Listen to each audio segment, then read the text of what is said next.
Let's pull up this clip. We got this tweet from Mr. Luke Rudkowski himself. Ha ha ha ha, yes, MSNBC is behind my idea. Fetterman Biden 2024. Fetterman as a nominee at some point for president. I know there's some variables, obviously.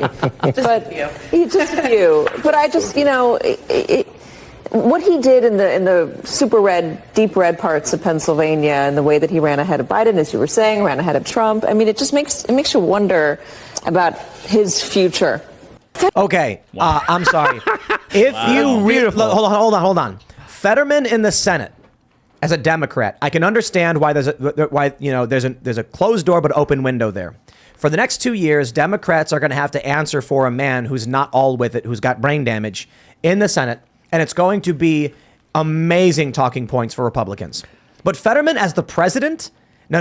There's nothing after that. I mean, you want to sacrifice the country for 4 years so that you can try and win after that? I'm sorry. I'm not on board with that. I'm messaging my guys right now. We're making officially Biden Fetterman 2024 shirts that are going to be available on the best political shirts right now, probably by the end of tonight. Sorry, go ahead. Well, no, it's a lot of folks think that maybe moving Fetterman into that position was a way of putting his wife in position.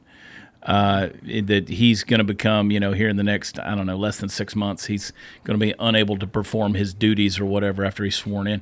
And it puts his wife in a position to fill his seat. We'll see. I mean, either way, you're dealing with insanity across the board. I mean, you're dealing with insanity with this thing. The fact that they looked at a guy, and you look at the memes, the Fetterman memes. I put one on my Facebook earlier today, and people said, well, this is way beneath you. And I'm like, you have no idea what's beneath me. You don't know how low I can go. But they said you have no sympathy for a stroke victim. I mean, my father ultimately died from his stroke, so we're not making fun of his strokes. He was a moron before he had a stroke.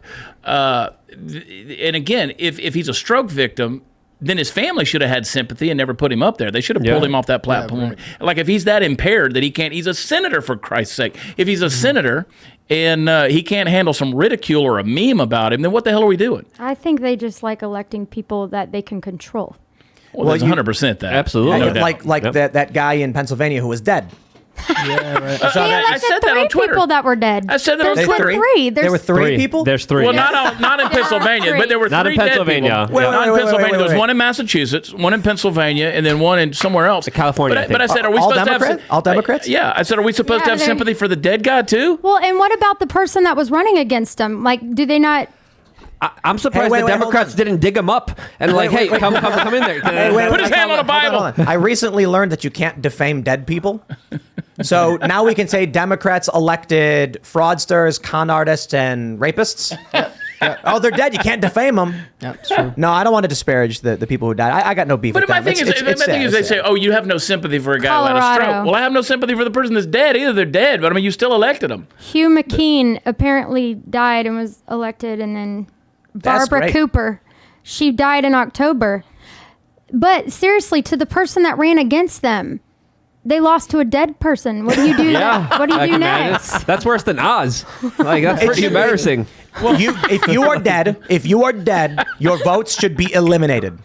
Yeah. Period. Just gone. Right. Don't care. There should no special election. Your votes are gone. If you vote for a dead person, your vote is gone. You voted for a dead person. You're punished. Like imagine you're playing basketball with somebody and you throw the ball just out of the court. Okay, that's a foul or something. What is that? Out. Yeah. Out of court or whatever. Out. Yeah, out of bounds. We don't give you points for it. We don't say, hold on, let's start over again and we'll figure this out. No. You screwed up. That's it. And I understand that after a certain point, like if you die after a certain point, your name, there's a good chance you'll be on the ballot. Our good friend Serge Summers, he died in the middle of his campaign. He was.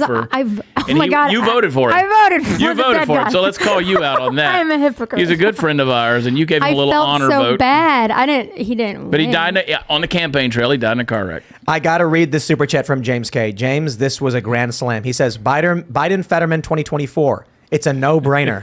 Oh, wow. That was a good one. Yeah, that was real genius.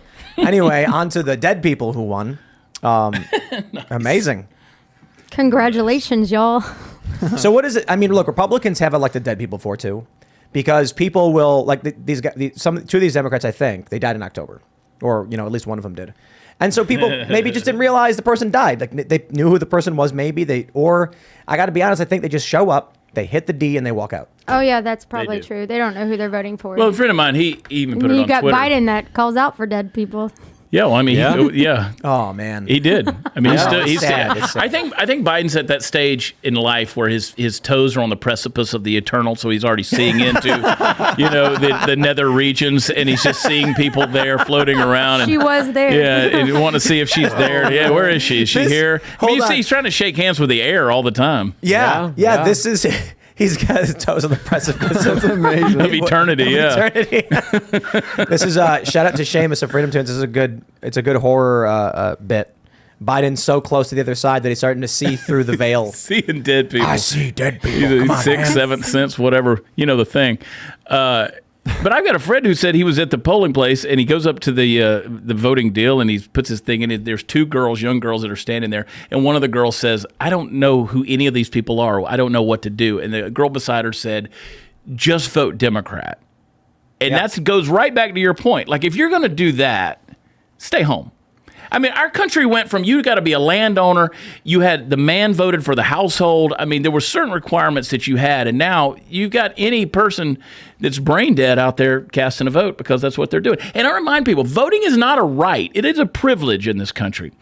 We have the rights that afford us certain privileges. You don't have the right to vote. You have the privilege to vote. It's a thing that you should take very responsibly. I mean, for instance, I moved 4 months ago from Fort Worth, Texas, down to the Houston area. I changed my address, changed everything, changed it with the Secretary of State to give me a new polling place.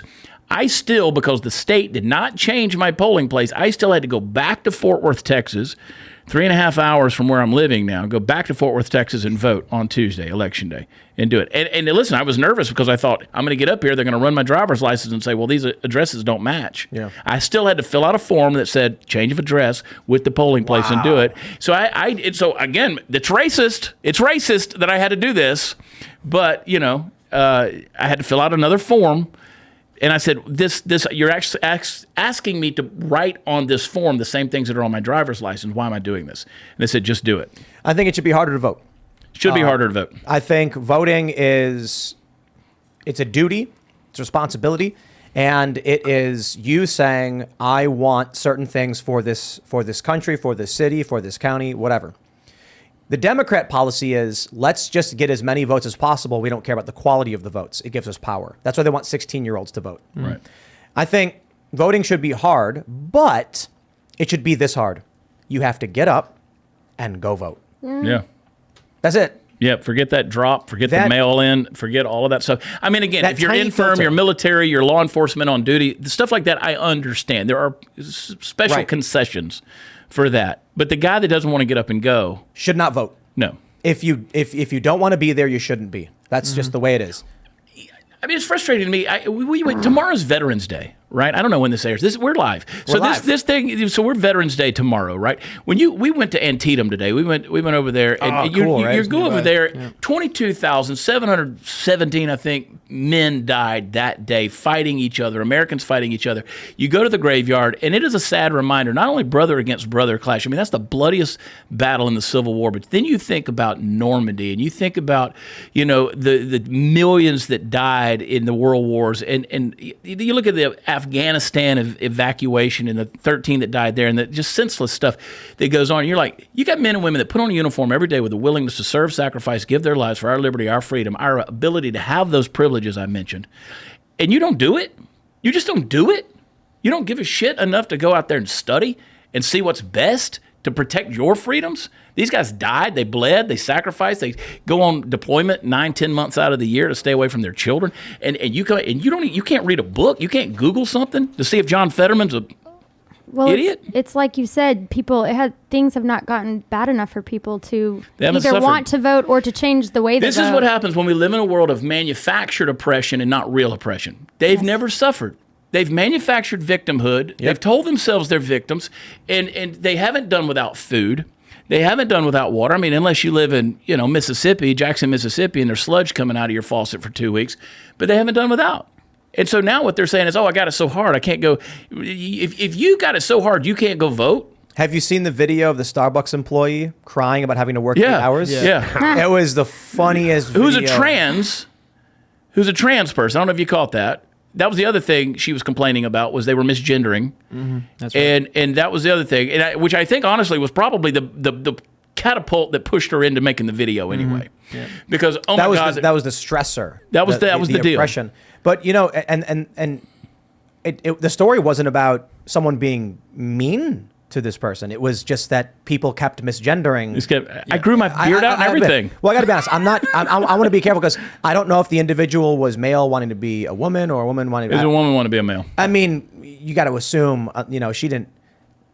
They didn't say, so we don't really know. Yeah, she said, I grew my beard out and everything. I think that was the quote. Oh, okay. Yeah, But the issue is, so like, look at America right now. You go across, I travel the country. I'm in 35 states a year doing live comedy shows. I'm all over the place, 200,000 miles a year in the air. Everywhere I go across the country. I was in Seattle last week. Everywhere you go, they went from having help wanted signs outside of the restaurants to saying, please be patient with our staff. Yep. Yep. I saw that. It's a weird trend if you think about that. I went to, we were going down to the Virginia Safari, and we drove through Newmarket. It's really cool when you're out here, by the way, because all the Civil War history stuff. It's incredible. Yeah. And we went to this little restaurant, and they had a big sign saying, please be patient with our staff. No one wants to work anymore. No joke. I tweeted a picture of it out.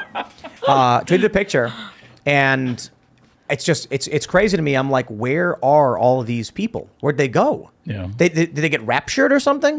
Oh, no. For real. No, they got their checks in the mail. Now they don't want to work. Well, but they're not doing that anymore. So we went out it's several times now. A few weekends ago, we went to a theme park, and it was the Halloween party.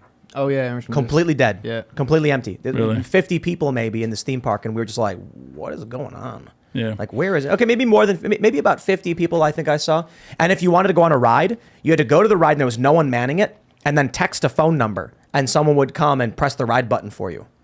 Well, And I was like- to go all Sidney Watson on you, there's no shame in our culture anymore. Nobody feels shame.